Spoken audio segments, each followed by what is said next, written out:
ones about the artboards and just kind of a little overview over them and maybe a couple of tricks that you might not know about artboards. Artboards are essentially where you build all your elements. Let's say we're building yard cards, you would build all your elements on the artboard and then export it out as whatever file type you happen to be using, whether it be JPEG or PNG or PDF or SVG or EPS or AI or whatever file format you're going to use. To get to the Artboard tool, you can either go over to the toolbar, which is right here, and this is the Artboard tool, or you could use the keyboard shortcut like I like to do, which is Shift-O, and that's going to be Shift-O on the PC or the Mac. So I'm going to hit Shift-O, and that'll bring up the Artboard tool, and you'll see that I have one artboard. I could rename this artboard if I'd like. I can come right over here and double-click on this and name it Test, and you'll see that that'll update right there.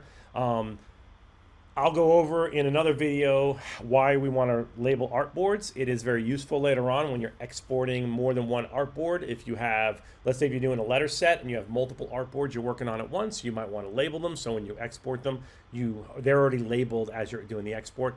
But we'll get into that to another thing. That's the reason why you want to label them. It's also nice just to keep track of them.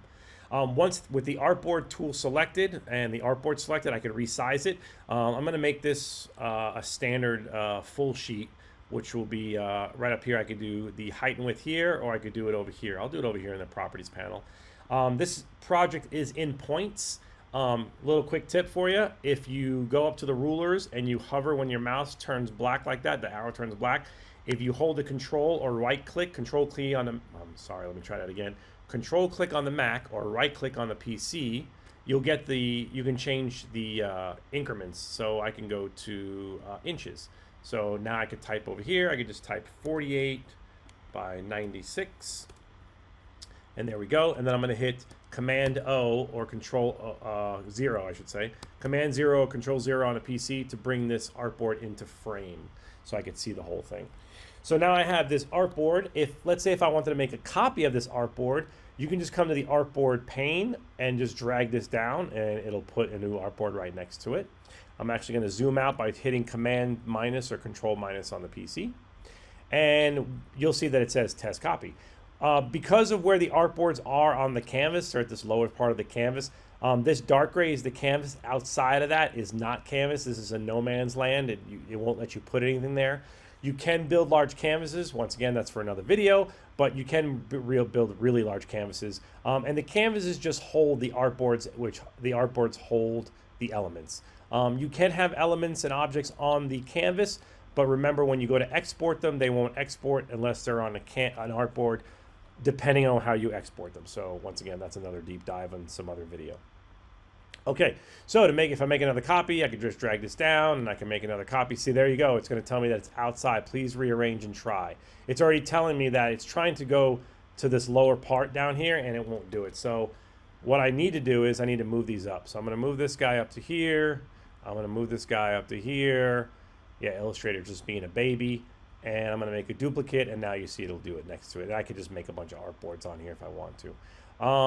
You can rearrange these by dragging them, click and dragging them up, or using the arrows down here. That'll redo it. This is how they arrange. You could rearrange the artboards however you like, numbers or columns or however you want to rearrange them. That really doesn't come in play for what the work that we do, but it's just a cool little thing to know. That's what that little icon is, that it rearranges how the artboards are laid out inside the canvas. And of course you got a trash can, so let's utilize that right now. I'm going to shift click on the test copy, so I have Artboard 3 and test copy highlighted, and I'm going to hit the trash can and it's going to delete those two. So remember, again, Command 0, Control 0 on a PC, and that'll bring the artboard into frame so I can see the whole thing. I just want to point out one last thing about the artboard. It's very important. I'm going to throw just a couple little pieces of artwork on here, these two squares, very simple. I'm going to hit the Shift O again to bring up my Artboard tool. You'll see up here in the control bar. And by the way, let me note this. It's very bizarre because the option that we're going to look at is this little thing right here. Kind of looks like a little turtle. Kind of, I guess. This is the only place this is. In Illustrator, there are many places for many different things, but for some reason, this is the only place this little option lies, and this option is important. I'm going to show you what it does. if we have the artboard and we have some objects on it and we're going to move the artboard, I'll say I'm going to move the artboard over here, right? I'm going to move it. The objects will stay with the artboard. If I uncheck this, and it is now kind of not checked, I guess that'd be checked, that's unchecked. And now I move the artboard will move, but the elements will not. They will stay where they're at. So this does come into play, and there are times you need this to be on or off, and I want you to see how that works. So if I put it back over here, and I check it out, and now I click on it, and now it's selected, and now I move this, and now the artwork will move with the artboard. Okay, so that's just a little tip about the artboards. Something just real quick to note about the positioning of the artboard. This little grid right here at the top, it looks like almost like a tic-tac-toe board. That is where things are aligned to, and right now I have this aligned to the top. Oh, let me reselect that so you can see that. That was my fault. Go back to the Artboard tool. The artboard is measuring from the top left corner. That's what that little is. If I move to the center, if I highlight the center, the reference point in the center, you'll see the X and Y change. Now that's telling me that on this canvas, this big canvas, this artboard center is sitting at -23 inches and -34 inches. I like to zero these out, especially because I export JPEGs. And I'll get into more detail in another video about that. There's a whole thing behind that. You guys might have maybe run into it, maybe not. I'm not really sure.